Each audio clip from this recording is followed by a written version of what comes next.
Que la bénédiction de Dieu le Père, de Dieu le Fils et de Dieu le Saint-Esprit soit avec vous et avec toute votre famille. Qu'un manteau de paix et un sceau de protection divine couvrent votre vie, votre foyer et tous ceux que vous aimez en cet instant précis. Soyez les bienvenus dans cet espace sacré. C'est un sanctuaire de foi où nous nous unissons pour chercher la face du Seigneur. Nous implorons son intervention puissante en faveur de nos familles. Aujourd'hui, nous ouvrons nos cœurs non comme de simples mendiants. Nous le faisons comme des fils et des filles bien-aimés. Nous nous approchons avec audace du trône de la grâce. Nous sommes certains que notre Dieu est un Père aimant, un protecteur fidèle et un restaurateur. Il restaure tout ce qui a été brisé. Préparez votre esprit à recevoir, à croire et à témoigner. Le pouvoir de Dieu se manifestera de façon extraordinaire. Au nom du Seigneur Jésus-Christ, par le pouvoir de son sang versé sur la croix du Calvaire. Nous nous levons en autorité spirituelle sur chaque foyer ici représenté. Nous déclarons que toute forteresse de l'ennemi, érigée contre nos familles, soit maintenant défaite. Nous brisons le pouvoir de tout esprit de division et de discorde. Nous brisons aussi l'esprit de divorce et de rébellion qui tente de s'infiltrer dans nos foyers. Nous détruisons toute œuvre de sorcellerie et toute parole de malédiction. Nous détruisons aussi tout décret infernal lancé contre nos mariages. Il est aussi lancé contre la vie de nos enfants et notre santé. Nous annulons les flèches d'envie, de jalousie et de commérage. Elles visent à détruire l'harmonie familiale.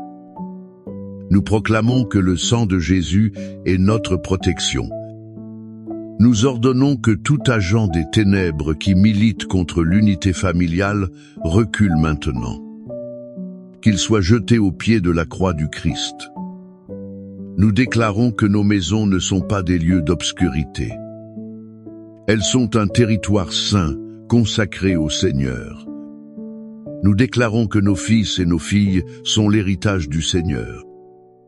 Ils sont gardés et scellés par le Saint-Esprit. Aucune arme forgée contre eux ne prospérera.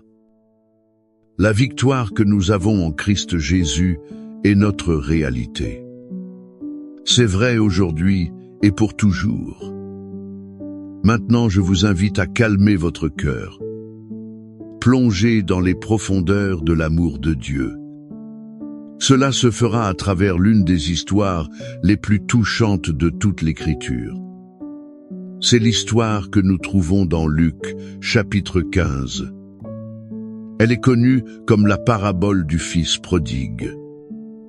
Mais je préfère l'appeler l'histoire du Père miséricordieux. Imaginez la scène. Un père, propriétaire de nombreuses terres, avec 2 fils. Le plus jeune, dans un acte de rébellion et d'immaturité, s'approche de son père. Il lui dit des mots qui, dans cette culture, équivalaient à souhaiter sa mort. Il demande « Père, donne-moi la part des biens qui me revient. » Le cœur de ce père a dû se briser en 1000 morceaux. Mais, mu par un amour incompréhensible, il consent. Il voit son fils bien-aimé prendre l'héritage. Le fils tourne le dos à la maison et part pour une terre lointaine. Pouvez-vous ressentir la douleur de cette séparation? Le silence dans la maison, la chambre vide, la place vacante à table. Pendant que le fils gaspillait tout ce qu'il possédait dans une vie d'excès, le père restait à la maison. Mais il n'était pas inactif.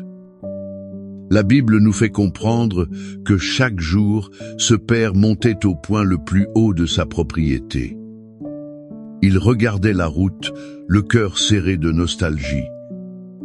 Il attendait, veillait, aspirant au retour de son garçon. il n'envoya pas de serviteur pour le chercher. Il ne le maudit pas. Il attendit simplement, les bras et le cœur ouverts.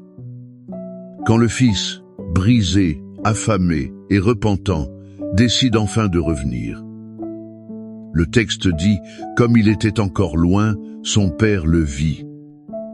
Ses yeux d'amour n'ont jamais cessé de chercher. Le père, oubliant sa dignité, son âge, sa position, courut à la rencontre de son fils. Il l'étreignit, l'embrassa et le couvrit de son honneur. La fête qui s'ensuivit n'était pas seulement pour un fils revenu. Elle célébrait la restauration d'une famille incomplète. De cette histoire puissante, nous tirons des leçons. Elles sont un baume pour nos familles aujourd'hui. La première et la plus importante leçon est celle-ci. L'amour de Dieu pour votre famille est inconditionnel et inlassable. Comme ce père, Dieu n'abandonne jamais un enfant qui s'est égaré. Il n'abandonne pas non plus un mariage en crise, ni un cœur qui s'est éloigné. Il est chaque jour sur le chemin de votre vie. Il attend avec un amour qui n'accuse pas, mais qui accueille et restaure. Peu êtes-vous le père ou la mère. Votre cœur est blessé, vous regardez la route. Vous attendez un fils ou une fille. Sachez que le Père céleste est à vos côtés. Il attend avec vous et travaille dans le cœur de ceux qui sont loin. La deuxième leçon est, il y a toujours un chemin pour rentrer à la maison. Peu importe la distance parcourue. Peu importe à quel point nous nous sentons souillés. Peu importe les erreurs que nous avons commises. La maison du Père est toujours de portes ouvertes.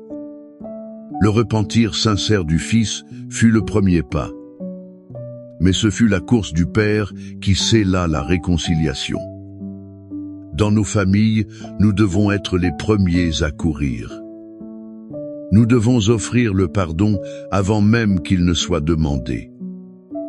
La troisième leçon est celle-ci. La véritable restauration familiale s'opère par le pouvoir du pardon et de la célébration. Le Père n'a pas dit « je te l'avais dit ». Il a dit « fais-t-on ». La restauration exige que nous enterrions le passé. Nous devons célébrer le présent de la réconciliation. Je vous pose la question, qui, dans votre famille, a besoin que vous couriez vers lui aujourd'hui? Quel mur d'orgueil doit être abattu pour que la guérison puisse commencer? Rappelez-vous, vous pouvez être l'instrument de Dieu. Vous pouvez apporter la restauration à votre foyer. Vous reflèterez le cœur de ce Père miséricordieux. Cet amour protecteur et cette provision constante que nous voyons dans l'histoire du Père ne sont pas qu'un sentiment. Ils sont une promesse divine, gravée pour nous dans les paroles sacrées des psaumes. Le psaume 91 est la promesse de la protection que ce Père céleste étend sur ses enfants. C'est un bouclier impénétrable contre tous les attaques de l'ennemi. Le psaume 23 est l'affirmation de sa présence en tant que bon berger. Il prend soin, pourvoit et guide toute la famille dans de verts pâturages. Maintenant, je vous invite à fermer les yeux, si possible. Mettez la main sur votre cœur. Recevez ces mots non comme une simple lecture, mais comme un décret de foi. C'est un décret sur votre maison, votre mariage et vos enfants. Recevez la protection du Très-Haut. Celui qui habite sous l'abri du Très-Haut reposera à l'ombre du Tout-Puissant. Je dirai de l'Éternel, il est mon refuge et ma forteresse, mon Dieu en qui je me confie. Car c'est lui qui te délivrera du filet de l'oiseleur et de la peste pernicieuse. Il te couvrira de ses plumes et tu trouveras un refuge sous ses ailes. Sa fidélité est un bouclier et une cuirasse. Tu ne craindras ni les terreurs de la nuit, ni la flèche qui vole de jour, ni la peste qui marche dans les ténèbres, ni la contagion qui frappe en plein midi. 1000 tomberont à ton côté et 10 000 à ta droite. Mais le mal ne t'atteindra pas. De tes yeux seulement tu regarderas et tu verras la rétribution des méchants. Car tu as dit, l'Éternel est mon refuge. Tu as fait du Très-Haut ta demeure. Aucun mal ne t'arrivera, aucun fléau n'approchera de ta tente. Car il ordonnera à ses anges de te garder dans toutes tes voies. Ils te porteront sur les mains, de peur que ton pied ne heurte une pierre. Tu marcheras sur le lion et sur l'aspic. Tu fouleras le lionceau et le dragon. Puisqu'il m'aime, je le délivrerai. Je le mettrai à l'abri, car il connaît mon nom. Il m'invoquera, et je lui répondrai. Je serai avec lui dans la détresse. Je le délivrerai de celle-ci et le glorifierai. Je le rassasierai de longs jours, et je lui ferai voir mon salut.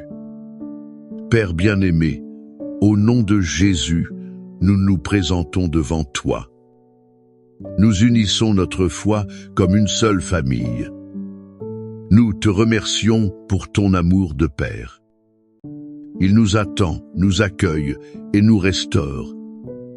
Basés sur ta parole et sur la puissance de ton esprit, nous prions maintenant. Nous prions pour chaque famille qui écoute cette prière. Seigneur, nous crions pour chaque fils et chaque fille. Comme le fils prodigue, ils sont loin de la maison. Ils sont aussi loin de tes chemins. Où qu'ils soient, Père, nous demandons que ton Esprit Saint les atteigne. Qu'il brise leur cœur endurci et apporte un repentir sincère. Qu'il crée en eux un désir insupportable de la maison, de la famille et surtout de toi. Nous prophétisons leur retour dans tes bras.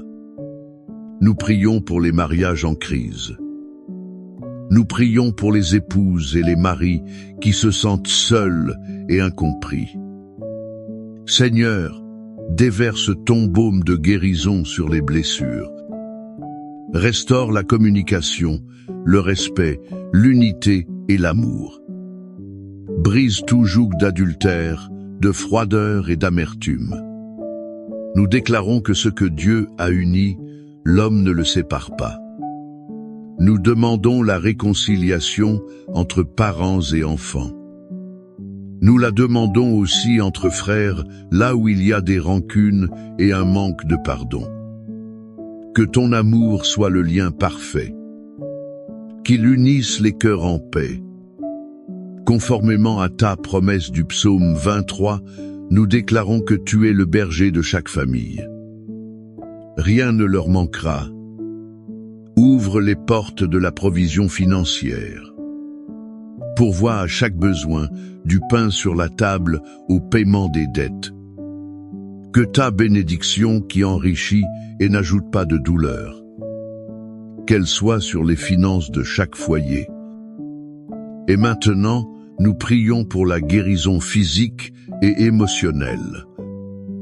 Tout esprit de maladie, toute douleur chronique, toute anxiété, dépression et peur. Nous ordonnons au nom de Jésus, sortez maintenant. Que ta paix, qui surpasse toute intelligence, inonde chaque esprit et chaque cœur. En ce moment, je veux vous inviter à interagir avec nous. Écrivez le nom de votre famille ou votre pétition spécifique dans les commentaires. Ce n'est pas seulement un commentaire, c'est un acte de foi. En écrivant, vous déposez votre cause sur l'autel de Dieu. Nous, en tant que communauté, nous unirons en prière pour vous. Que la grâce de notre Seigneur Jésus-Christ et l'amour de Dieu le Père, que la communion du Saint-Esprit soit sur votre vie et votre maison, non seulement aujourd'hui, mais pour toujours. Que vous sortiez de ce moment de prière avec une foi renouvelée. Que votre espérance soit restaurée. Que vous ayez la certitude que Dieu, qui garde, protège, unit et restaure, il lutte en faveur de votre famille. Recevez la victoire dans tous les domaines de votre vie. Amen.